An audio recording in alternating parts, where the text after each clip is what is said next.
Jenguk Dorce Gamalama, Denny Sumargo sebut dia mau dimakamkan secara wanita. Aktor dan juga mantan atlet basket Denny Sumargo buka suara terkait pertemuannya dengan Dorce Gamalama belum lama ini.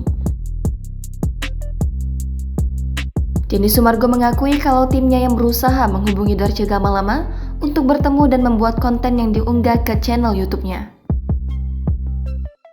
Pria yang akrab disapa Densu itu kaget kalau Dorce mau ditanyakan soal apapun, termasuk pertanyaan persiapan kepergiannya dari dunia. Densu pun mempertanyakan satu pertanyaan yang sensitif kepada Dorce, yakni ketika suatu waktu nanti Dorce berpulang ingin dimakamkan sebagai apa. Dorce pun langsung menjawab tanpa ragu bahwa ia ingin dimakamkan sebagai perempuan.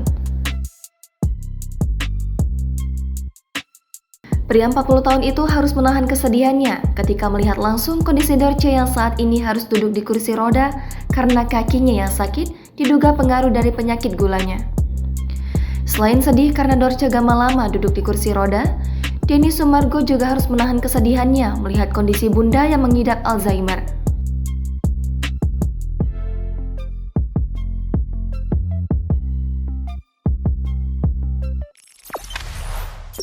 Jangan lupa subscribe, share, komen, dan like ya!